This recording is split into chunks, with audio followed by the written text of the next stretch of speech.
a gente vai abordar a morte, a importância da morte para o desenvolvimento da nossa vida, a importância da morte para a nossa vida, para o sentido da nossa vida.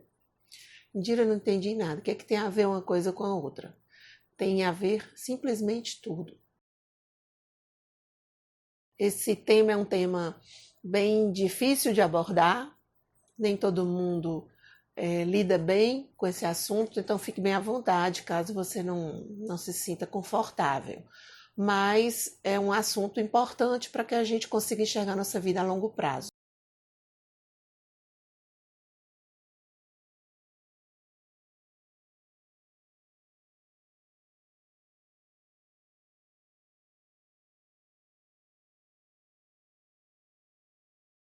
Oi, gente! Estamos nós de novo para conversar com vocês sobre um conteúdo que tem a ver com o nosso desenvolvimento pessoal. Todos nós sabemos que a gente só tem duas certezas na vida: nosso nascimento e a certeza que a gente vai embora, né? Vai morrer. E essa lógica, desse sentido de saber que vai morrer, nos faz ter o sentido de viver. Como assim? Porque como a gente sabe que nossa vida tem um limite, ou seja, ela não é infinita, né? Ela é finita, ela tem um prazo para a gente ficar aqui vivendo, então a gente passa a se organizar de uma forma que normalmente, inclusive, a gente escuta muito essas frases. Eu quero fazer isso, antes de eu morrer eu quero fazer isso, eu quero deixar isso para os meus netos, para os meus filhos, antes de eu morrer. Então, nossa referência sempre se reporta ao nosso limite, ou seja, antes de eu ir embora, antes de eu morrer.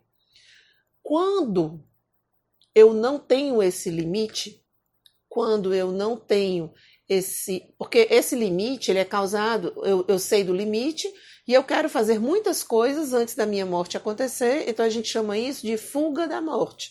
Então eu fujo da morte. Eu fujo da morte no sentido de quê? Que eu quero fazer muita coisa na minha vida antes dessa morte chegar. Eu quero fazer aquela série de sonhos, né? Aquela série de desejos antes dessa morte chegar. E aí eu começo a me trabalhar para conseguir realizar todos esses sonhos, todos esses desejos, todos esses planos, esses projetos, antes que essa morte chegue. Quando eu não tenho esse medo dessa morte, essa fuga da morte, o que acontece? Eu perco o sentido da vida, eu perco o sentido de viver.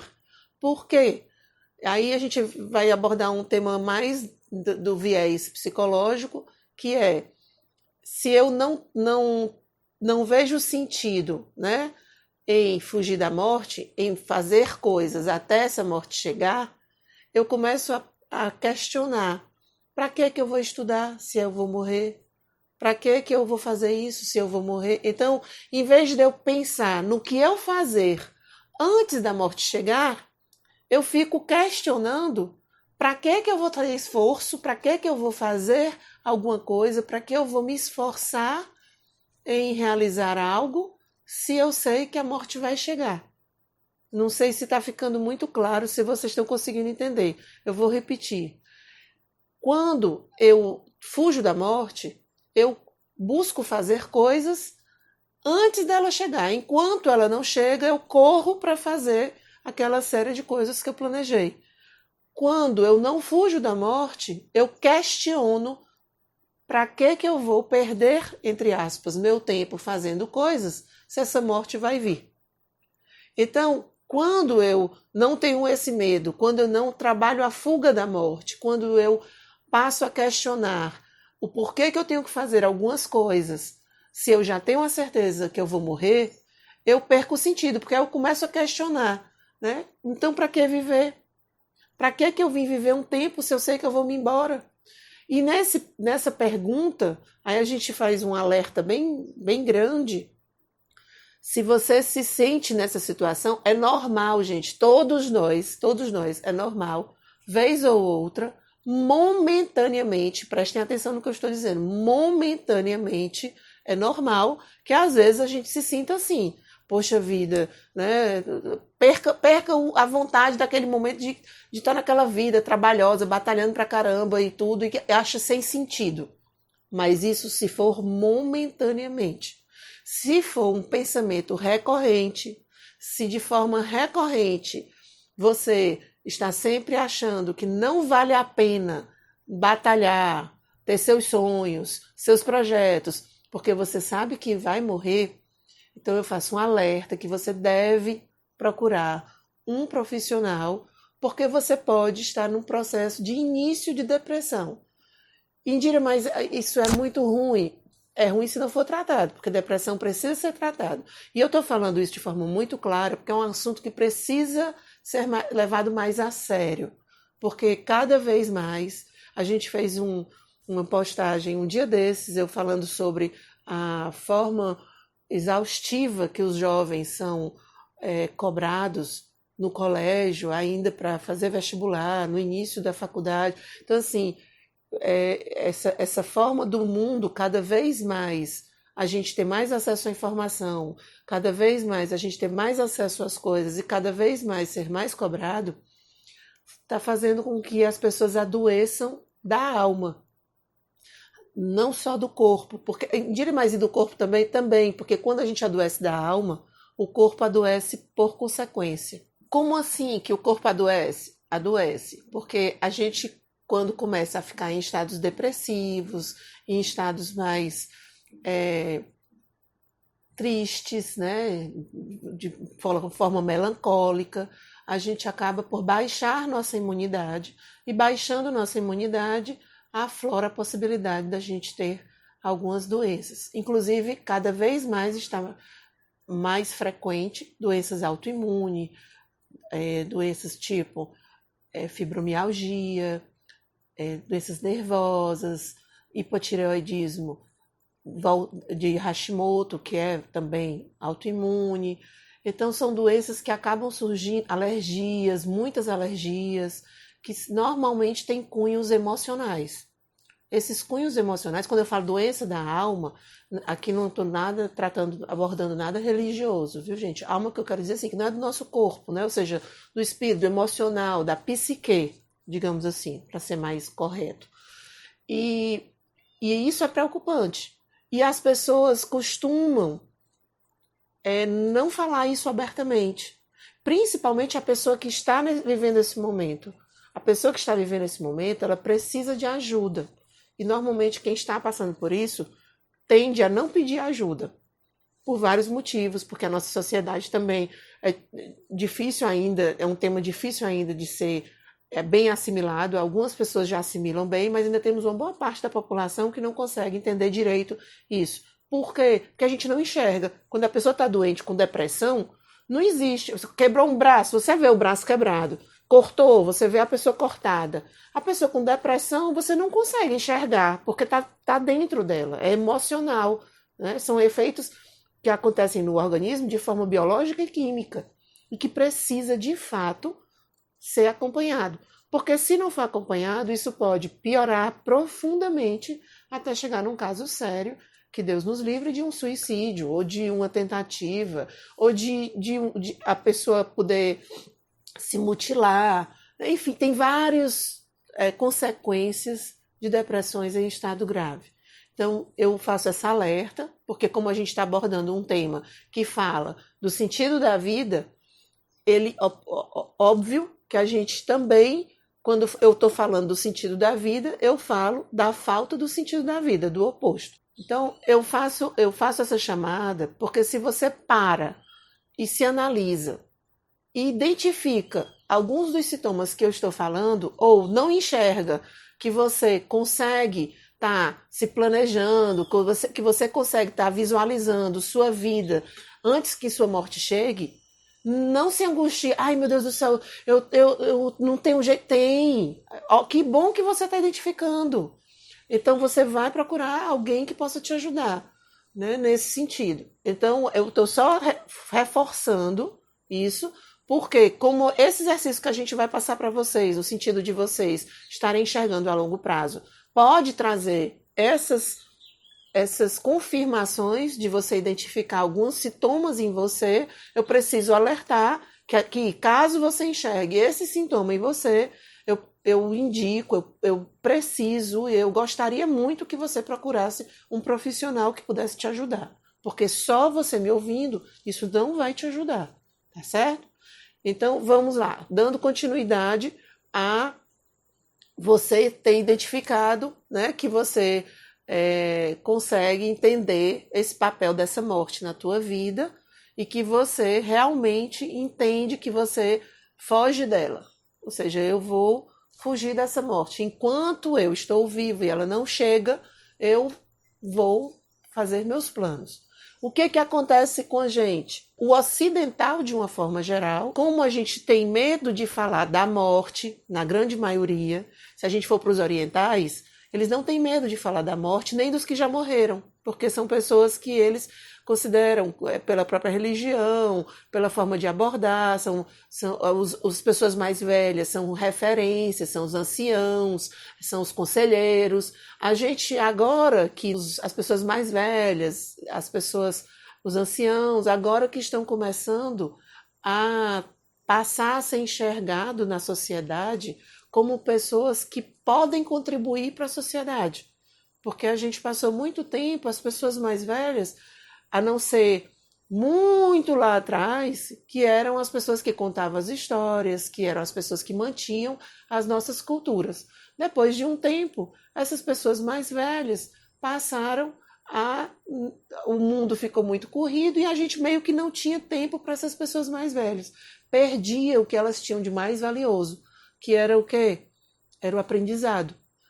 Eu tive um professor que ele dizia assim, o ideal, minha filha, o ideal mesmo, que eu gostaria era de ter a energia da minha juventude,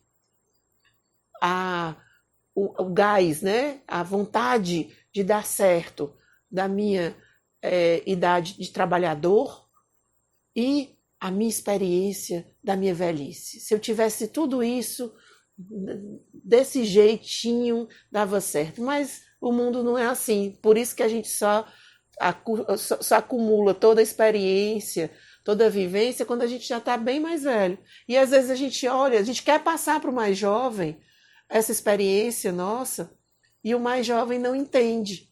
E a gente também já foi jovem e também não entendeu, né? Então tem algumas situações nesse sentido. Mas enfim, por que eu abordei isso?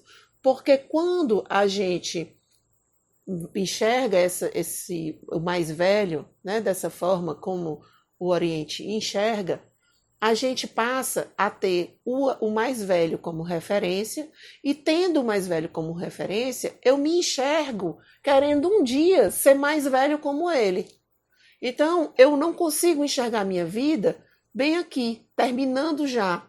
Eu enxergo a minha vida tendo como referência, como modelo, o ancião da minha família, o meu avô, a minha avó, o líder da comunidade X, enfim, aquelas pessoas que vão até bem mais velhos com uma vida ativa. Ou seja, elas têm um vínculo com a sociedade, elas são respeitadas na comunidade, elas transitam normalmente, elas aconselham. Então, elas passam a ser referência. E em sendo referência, os jovens, enxergando esses mais velhos como referência, passam a se ver no futuro, de repente, igual a eles. E passam a imaginar um futuro longo, um futuro onde eles terão uma velhice, né? Então, a gente aqui no Ocidente não tem esse hábito. E não tendo esse hábito, eu acabo por também não ter o hábito de, como eu não me vejo lá na frente, eu não me vejo bem velhinho, tendo neto, ou não tendo neto, ou fazendo viagem, enfim, eu não consigo nem me enxergar mais velho. Se eu não me enxergo assim, como eu me planejo para chegar nessa velhice? A velhice, na nossa sociedade do Ocidente, ela comumente, lembrem que tudo que eu estou falando existe exceção, tá? Eu estou falando de uma forma generalizada. Comumente, o que acontece com a velhice? Ela é vista de uma forma não positiva. Em que sentido? a gente, óbvio, na velhice a gente vai criando ruga, a gente vai ficando diferente de quando era jovem. A gente não fica mais tão bonito, né? Apesar de ter pessoas que admiram, acham bonito pessoas mais velhas, mas tem pessoas que têm horror à ideia de envelhecer. Não estou nem dizendo assim, porque você é contra fazer plástica, contra. Não é isso, não, que a pessoa pode envelhecer e fazer plástica. Mas tem pessoas que mentem a idade, que incomodam o envelhecer. Que o envelhecer, a própria sociedade entende que a pessoa mais velha é aquela pessoa que vai dar trabalho, a pessoa mais velha, ela não, em termos financeiros, né, ela perde a possibilidade de gerar mais recurso para ela, às vezes fica dependendo de outros.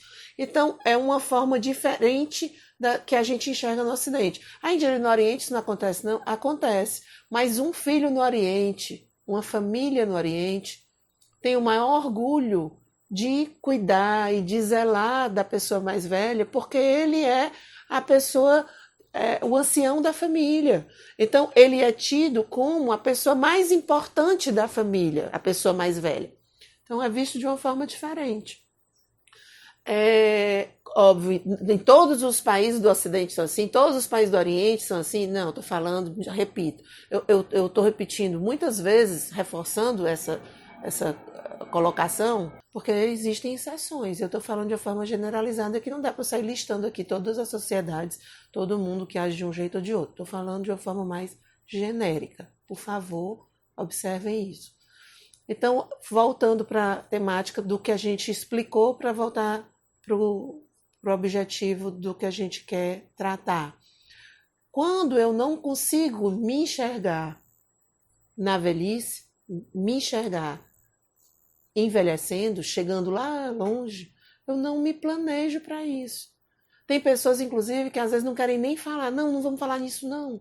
Não vamos, né, não quero tocar nesse assunto. Que a gente fala um pouquinho mais adiante, diz assim, quando a gente planejar a sua aposentadoria, que você está perto de se aposentar, não quero falar nesse assunto, não. Incomoda. Quando, na verdade, não deveria incomodar, deveria ser uma nova fase da vida. E uma fase legal, bem aproveitada, se a gente souber tratar. Então, a gente precisa, primeiro, parar de ter medo de falar da morte, porque a gente tem que entender que quando eu falo da morte e entendo que a morte é um limite, eu passo a falar da minha vida antes da morte chegar. Então, eu tenho que entender assim, eu tenho um limite. Eu não posso passar a vida toda dizendo que um dia eu faço isso, um dia eu faço isso, eu não ponho o dia. E eu não entendo que minha vida tem limite, aí a minha morte vai chegar e eu não vou ter feito. Então eu preciso colocar prazos, eu preciso planejar minha vida. Eu diria, mas planejando, eu vou ter que cumprir daquele jeitinho? Óbvio que não, nenhum planejamento é fixo e estático. Os planejamentos existem para a gente ter um direcionamento, para a gente saber para onde ir.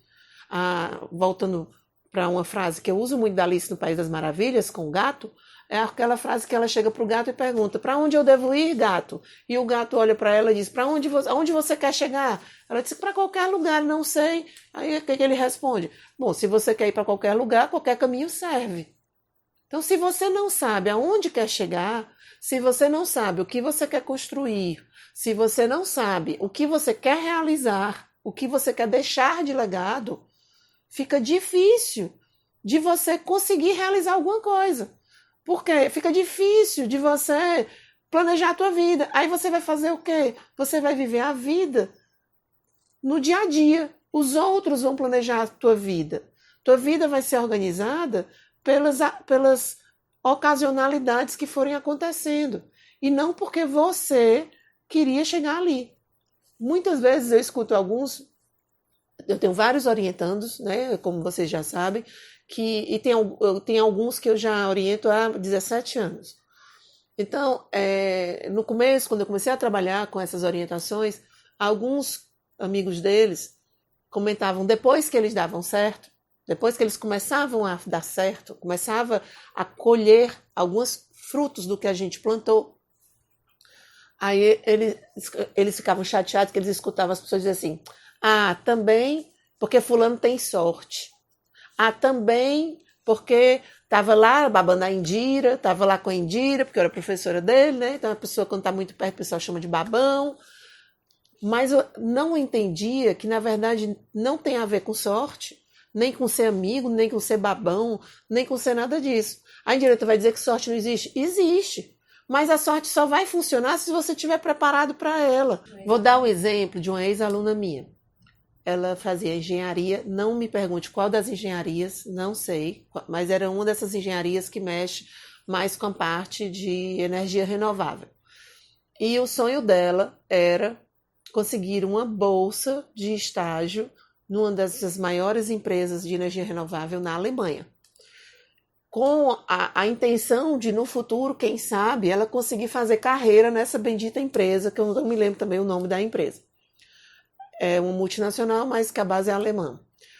E essa minha aluna, excelente aluna, não só excelente aluna na minha disciplina, mas as notas dela no histórico eram altíssimas, excelente aluna, muito inteligente, entendia muito da engenharia lá que ela trabalhava, bem dedicada, uma aluna excelente.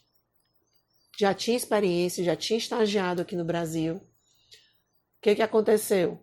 Óbvio que ela, com tudo isso, né, com toda essa bagagem, acaba aparecendo e surgindo para algumas possibilidades. Ela fez um estágio aqui com uma empresa vinculada com essa empresa multinacional alemã, que era o sonho dela, e essa empresa que ela fez o estágio aqui no Brasil indicou os melhores estagiários deles, né, dessa empresa, aqui no Brasil, para a parceira dela na Alemanha, que estava buscando pessoas aqui no Brasil que quisessem estagiar na empresa, porque eles iam vir atuar aqui no Brasil e já queriam ter pessoas treinadas por eles. E essa minha aluna foi indicada pela antiga empresa que ela tinha estagiado pelo supervisor dela. Foi sorte? Onde foi a sorte? A sorte foi a empresa alemã ter, no momento em que ela tinha concluído o estágio, aberto essa necessidade de profissionais aqui no Brasil para treinar, porque ela iria começar a atuar no Brasil. A sorte foi essa. Aonde foi a competência? Ela foi tão maravilhosa que o próprio supervisor dela indicou e ela foi para a lista dos melhores, indicados direto para a empresa alemã. Onde foi a falta de planejamento? Ela não tinha se planejado para ser chamada em qualquer momento, enquanto estivesse na faculdade, e ela planejava um dia falar inglês e alemão. E ela não falava uma palavra, nem de inglês, nem de alemão. Indira precisava dos dois? Não, precisava de um. Ou ela falava inglês, ou ela falava alemão. E ela não tinha nenhuma das duas. E o sonho dela, desde que ela entrou na faculdade, era ir para essa empresa. Ela já estava no 5º ano da faculdade. Ou seja, ela já estava no 10º semestre. Concorda que foi falta de planejamento? Foi. Ela teve sorte? Teve. Adiantou ela ter sorte? Não. Por quê? Pela falta de planejamento, ela não pôde ir. Perdeu a bolsa. Ela chorava que nem uma criança. Óbvio. Tinha o que a gente fazer naquele momento? Não. Ela aprendeu uma lição de forma muito dura. Porque a gente já vinha falando para ela várias vezes, foque no inglês. O alemão é mais difícil, pelo menos o inglês. Não precisa estar tão fluente, mas pelo menos consiga se comunicar no inglês. Senão, como é que você vai conseguir? Você já está se formando. Não, professora, eu vou só terminar o meu trabalho de TTC e aí vou me dedicar a isso. E aí, perdeu o prazo. E diria, a vida dela ficou destruída? Não, porque ela é uma menina super determinada, obstinada. Essa rasteira, digamos assim, né? Essa queda serviu para ela como um aprendizado para que nunca mais ela fizesse. Ela disse isso para mim. E ela, o que ela deixou 5 anos para fazer, ela ainda sem terminar, sem concluir, mas o baque foi tão grande que ela se inscreveu no inglês, ainda concluindo o último semestre de engenharia, e ela conseguiu estar falando fluente o inglês em 1 ano. Foi obstinação. E ela conseguiu a bolsa em 1 ano? Não. Ela conseguiu a bolsa 3 anos depois desse momento, né? Ou seja, a Indira quer dizer que ela perdeu 3 anos da vida. Eu não vou dizer que ela perdeu, porque tudo na vida a gente aprende. E nesses 3 anos que ela deixou de ir no período que ela foi chamada, ela fez outras coisas e teve outros aprendizados, né? Mas o que eu estou mostrando para vocês é que sorte existe, existe. Mas se você não estiver se organizando e planejando em função do teu objetivo, pode ser que você perca uma grande oportunidade. E a sorte também só vai aparecer, gente, se você estiver trabalhando em função disso. Vou dar outra explicação em função desse mesmo exemplo. Essa aluna, essa sorte só apareceu para ela porque, como ela queria muito isso, ela foi buscar o estágio na empresa parceira dessa empresa alemã, que era a que ela queria fazer. Queria ter a bolsa lá na Alemanha. Óbvio, ela não imaginava que ia ser indicada assim, mas por que ela foi procurar, Indira? Porque quando ela fosse buscar a bolsa na empresa alemã, ela ia ter uma referência de ter trabalhado numa empresa que a empresa alemã considerava muito. Então, ela ia ter uma credibilidade. Isso é planejamento. Então, o que eu quero mostrar para vocês é que a gente precisa sim ter sonhos. A gente precisa acreditar que os sonhos podem sim ser realizados. Que a gente precisa, na verdade, é batalhar por eles. É fácil? Não. Vocês nunca vão me ver aqui dizendo que é fácil realizar sonhos. Não é. Precisa trabalhar bastante, precisa ter persistência, precisa se dedicar, precisa entender que vai cair e vai ter que levantar de novo, vai quebrar a cara, vai aprender e vai fazer de outro jeito. Porque é assim que funciona e é assim que as pessoas que conseguem fazer as coisas, conseguem realizar, dão certo. Não é porque elas começaram, é porque elas não desistiram, é porque elas persistiram nisso. Então, isso é muito importante.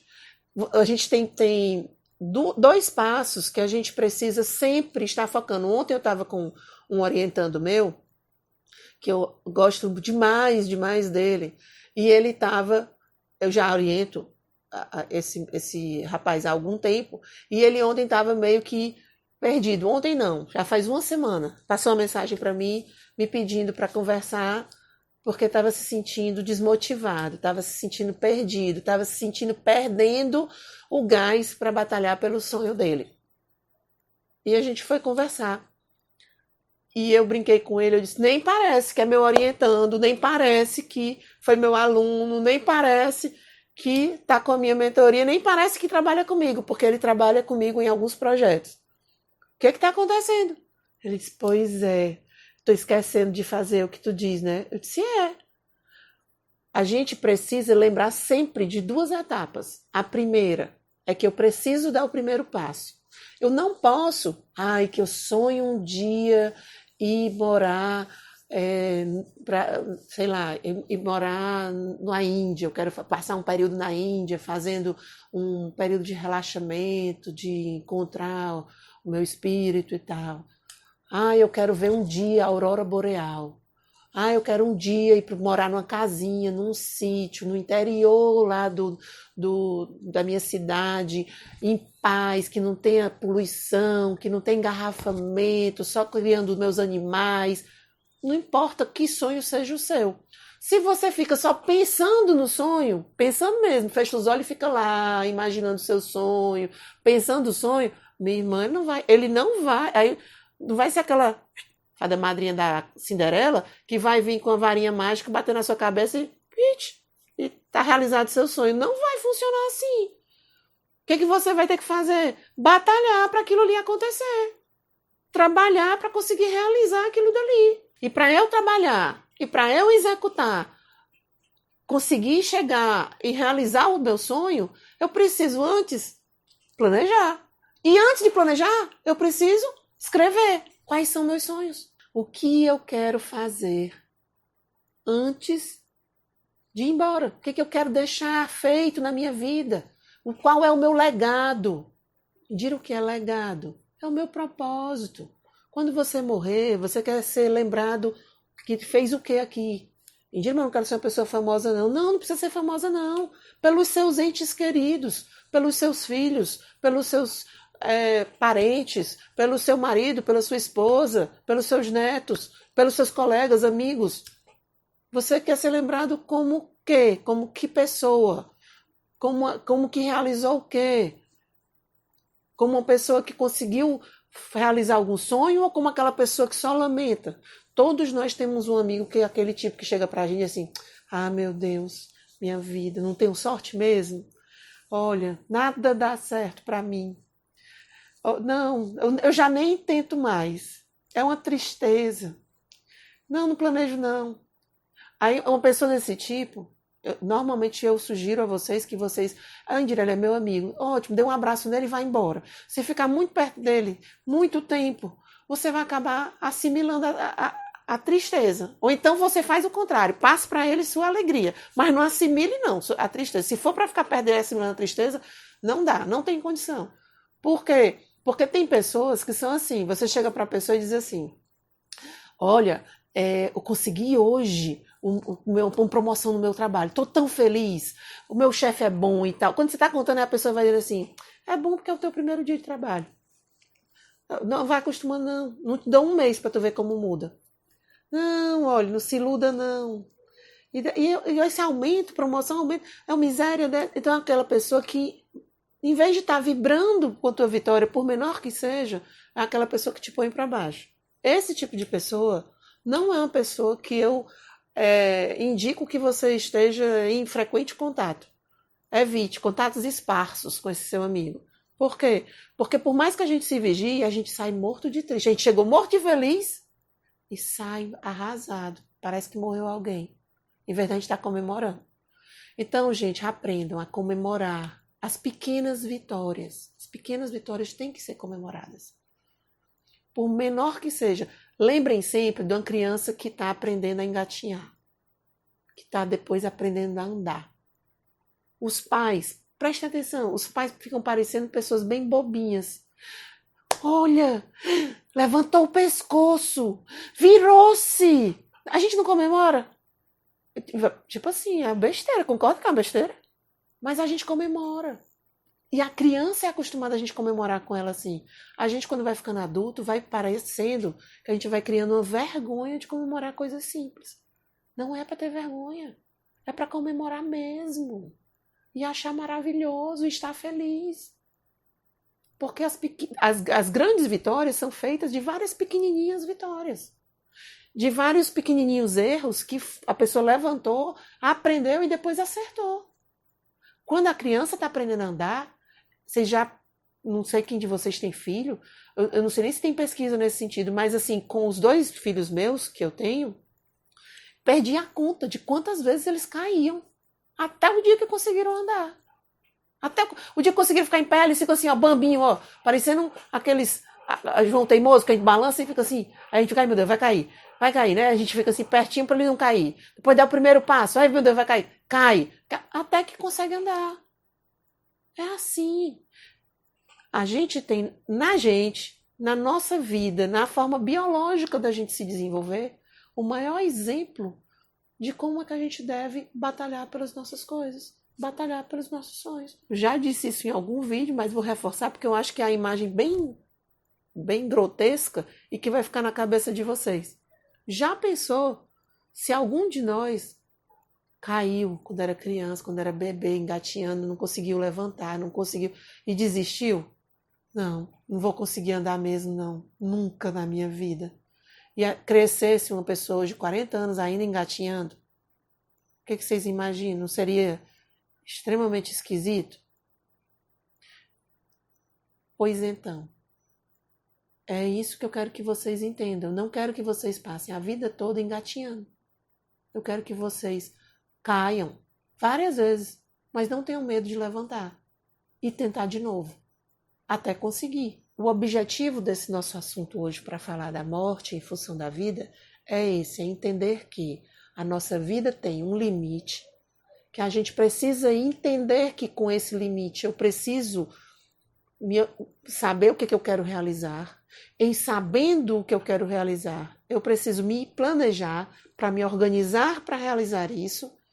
E sabendo isso, começar a caminhar. E caminhando, saber que eu vou cair várias vezes. Várias, eu não vou cair uma só. Cair várias vezes. Mas eu vou levantar, aprender com a minha queda. E eu posso cair por outro motivo, mas não caio pelo mesmo motivo. Porque eu aprendi.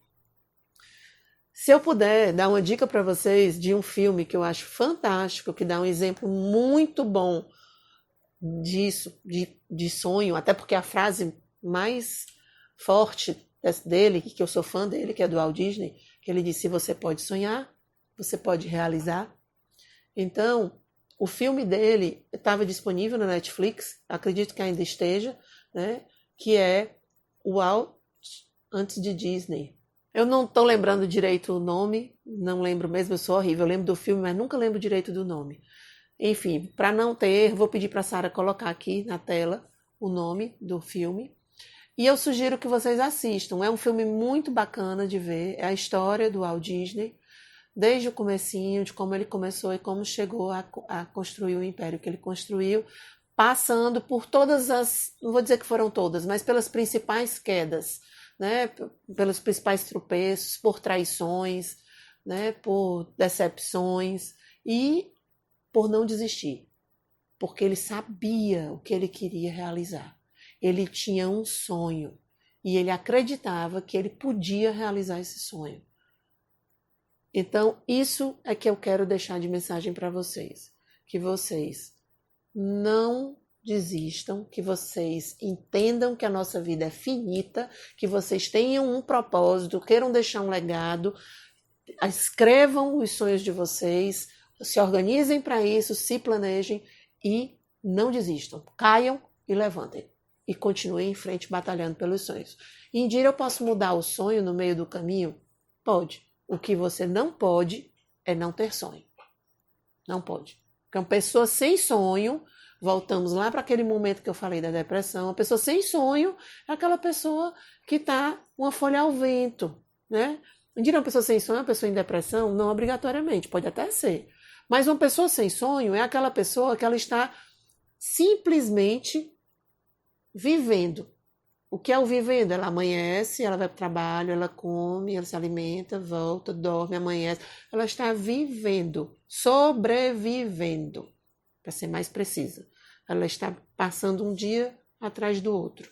Ela não está nem enxergando, de fato, a vida dela. E eu não quero que vocês sejam isso. Se vocês quiserem entender um filme que fala um pouco disso, é um filme extremamente triste, é um filme angustiante, é um filme que a gente estuda na psicologia. Não sugiro que todas as pessoas assistam, mas aquelas que acharem que conseguem assistir esse filme. É o oposto do que a gente vai ver na história do Walt Disney. É um filme que chama Minha Vida Sem Mim. Pelo próprio título, você já vê que é um filme bem angustiante. Mas ele é um filme que mostra exatamente uma pessoa que está sobrevivendo, que não tem sonho, que está aí, né? Que não consegue enxergar um futuro. E eu quero todos vocês enxergando um futuro. Antes da gente se despedir aqui de vocês, eu vou voltar a uma temática que a gente abordou lá no início do vídeo, só para deixar aqui a chamada, porque é muito importante. Se você, em algum momento, se sentiu... Indira, mas depressão é uma doença que é pro resto da vida? Não, tem pessoas que têm estado depressivo. Eu já tive um momento de um estado depressivo. Então, todos nós podemos ter, gente. E tem pessoas que têm uma depressão mais crônica, constante. Mas a gente precisa de ajuda para conseguir sair dela. Às vezes com um psicólogo, às vezes com um psiquiatra, às vezes com os dois. Mas, enfim, o que eu quero mostrar para vocês e dar meu testemunho. Eu já tive. E não tenho vergonha de dizer isso. E foi ótimo que descobri a tempo, foi um estado, foi um momento que eu não estava bem, e aquilo foi me angustiando, e eu não dividi com ninguém, e graças a Deus, meu primo olhou para mim, me identificou que eu não estava bem, me chamou para conversar e me levou para um tratamento, e foi ótimo e eu me resolvi. Indira, como foi esse teu estado depressivo? Eu perdi 2 filhos, né? Mas na verdade esse meu estado depressivo foi logo depois da minha primeira perda do meu bebê, e eu não conseguia engravidar, enfim, tive diversos problemas, e eu acho que isso foi me dando uma tristeza profunda comigo mesmo, com o momento, com a situação, com o que eu tinha vivido, e eu não conseguia sair desse buraco, né? E na verdade eu nem me enxergava no buraco. Enfim, mas o que eu estou passando para vocês é que todos nós somos seres humanos, todos nós, assim como a gente pode quebrar um braço, quebrar uma perna, podemos machucar, fazer um corte, podemos machucar a vista, enfim, podem pegar uma gripe, a gente pode ter um momento de instabilidade emocional. E do mesmo jeito que a gente procura o ortopedista, procura o oculista, procura o médico lá do centro nervoso, enfim, de cada área específica, quando eu estou com problema emocional, eu tenho que procurar o profissional dessa área emocional. E isso não tira, não é vergonha, não tira mérito de ninguém, tá? Então procura, se trata e bola para frente, caminha para frente. Indira, mas e se meu caso for crônico? Não tem problema, você vai estar sendo acompanhado sempre. Na verdade,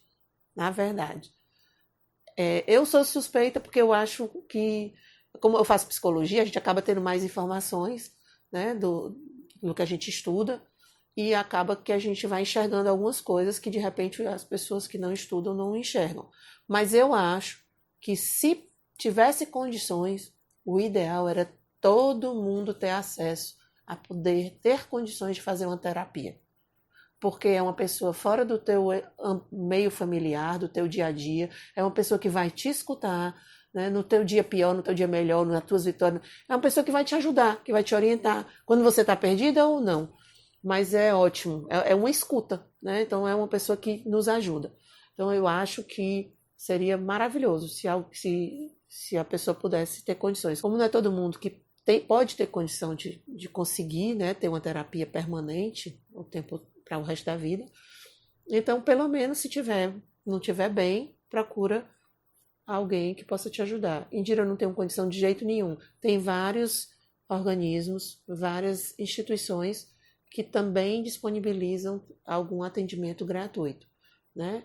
Então, eu vou dar um exemplo aqui no Ceará, que é onde eu sei, mas eu sei que você pode estar me ouvindo em outros lugares, mas devem ter outras universidades, centros de estudo que devem oferecer esse tipo de atendimento gratuito. Aqui no Ceará, por exemplo, a gente tem as universidades, a Unifor, a FIC, várias universidades aqui que oferecem, ao Cristos, que oferecem atendimento gratuito para a comunidade. Então, gente, é isso. Espero que tenham gostado. Eu sei que é um tema duro, não é um tema fácil, não é todo mundo que tem coragem de falar, mas eu acho que é meu papel. Pelo que eu trabalho com as pessoas, pela proposta do que a gente está trazendo para vocês, de estar no futuro, quem sabe se algum de vocês vai estar no curso da gente com a gente, mas é um curso que trabalha o teu planejamento de vida e eu não tenho como estar te incentivando, estar te estimulando a focar nisso, sem abordar também a parte doída. Então eu preciso tratar da parte legal e preciso também tratar dessa parte que é mais doída, que a gente quase não fala e que às vezes incomoda, mas é importante. Espero que tenham gostado. Vou adorar se vocês fizerem comentários, sugestões, tiverem dúvidas. Se for uma coisa que você está mais angustiado, não quer comentar de forma aberta, manda um direct para a gente, que eu vou ter o maior prazer em tentar te ajudar no que eu puder. Valeu, até a próxima.